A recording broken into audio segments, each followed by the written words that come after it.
Bonsoir à tous. Aujourd'hui, nous allons réaliser la recette de la tarte au chocolat healthy. Oui, vous l'avez bien entendu, ce sera healthy car riche en fibres, sans sucre ajouté et peut-être même vegan. Je vous l'expliquerai. Soyez là.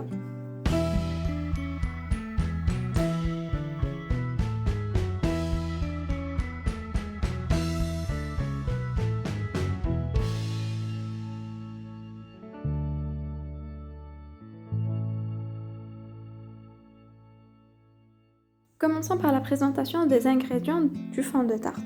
Vous aurez besoin de 200 g de flocons d'avoine légèrement torréfiés, 30 g de cacao, 30 g de noisettes légèrement torréfiées, 20 dattes, 3 cuillères à soupe d'huile et enfin 50 g de chocolat noir. Passons à la préparation du fond de tarte. Commencez par mixer les ingrédients secs, en l'occurrence les noisettes, les flocons d'avoine ainsi que le cacao. Pour ma part, je l'ai fait en plusieurs reprises car mon robot était trop petit pour accueillir tous ces ingrédients. Vous allez constater que les recettes healthy sont souvent basées sur les flocons d'avoine. Ce sont des aliments qui sont très riches en fibres, donc très important pour notre flore intestinale. C'est également un aliment qui ne contient pas de gluten, donc pour les intolérants au gluten, c'est une bonne alternative. Comme vous pouvez le voir, je viens d'ajouter les noisettes. Alors pour les noisettes, comme je l'ai dit précédemment, je les ai au préalable torréfiées. C'était également le cas pour mes flocons d'avoine. Mais en plus de les avoir torréfiés, je leur ai retiré la petite peau qu'il y avait au-dessus.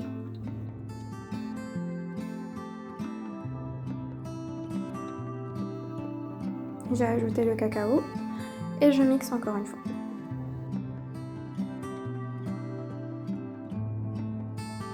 Une fois mes ingrédients secs mixés, je commence par ajouter mes dattes, puis je mixe et par la suite j'ajoute l'huile ainsi que le chocolat. Les dattes représentent ici le produit sucrant. Ça vous permettra donc d'éviter de mettre du sucre ou du saccharose, mais plutôt mettre un sucre naturel qui est le sucre des fruits et qui est le fructose. Vous bénéficierez également des fibres que contiennent ces dattes, donc c'est tout bénef. Après, je conçois que certains d'entre vous n'apprécient pas les dattes, mais croyez-moi, avec le chocolat, on ne les sent quasiment pas. J'ai ensuite réparti ma préparation dans un moule à fond amovible auquel j'avais placé au préalable du papier sulfurisé.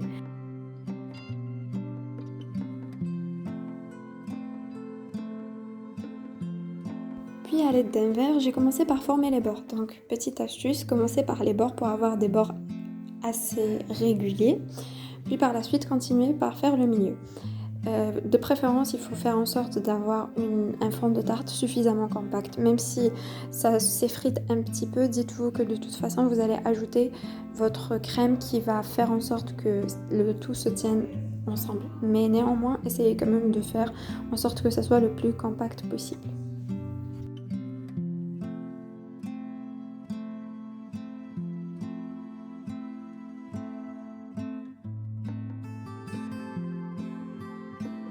La crème au chocolat, vous aurez besoin des ingrédients suivants. Donc 500 ml de lait, vous pouvez utiliser du lait végétal, 100 g de chocolat noir, une cuillère à soupe de maïzena et enfin 5 g de gélatine. Pour la préparation de la crème au chocolat, au préalable, mettez votre gélatine dans de l'eau froide. Donc il faut compter pour la gélatine en poudre 6 fois son poids. Dans une casserole, mettez le lait, le chocolat ainsi que la cuillère à soupe de maïzena. Comme je vous l'ai dit précédemment, la recette peut être végane si vous utilisez du lait végétal et de la gélatine donc non animale. Portez donc ébullition à feu moyen en mélangeant sans cesse. Vous obtiendrez une sorte de chocolat chaud assez épais. Vous ajoutez par la suite la gélatine et mélangez encore. Ne vous inquiétez pas, c'est normal que ce soit assez liquide, ça va prendre au frais.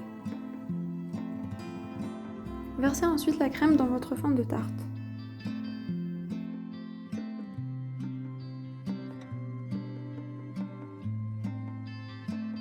Vous pouvez vous passer de la gélatine en augmentant la quantité de maïzena, donc au lieu d'une cuillère, vous mettrez 1,5 voire 2 cuillères à soupe de maïzena.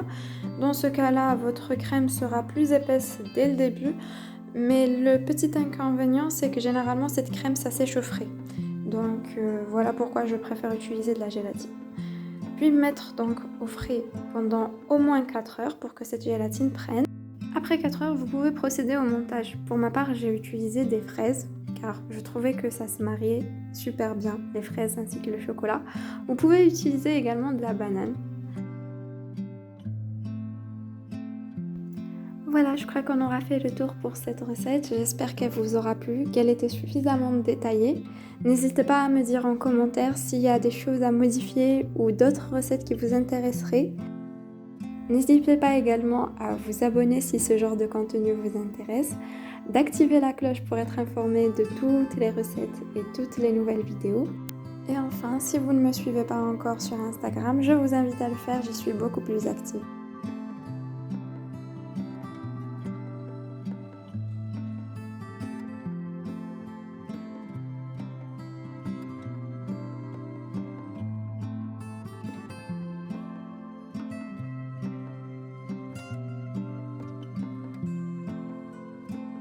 Dans le un peu moins healthy, il y a cette recette de fondant à chocolat allégé en sucre que je vous invite à aller voir, mais aussi la recette de la brioche flocon de neige sans œufs qui pourrait intéresser certains d'entre vous.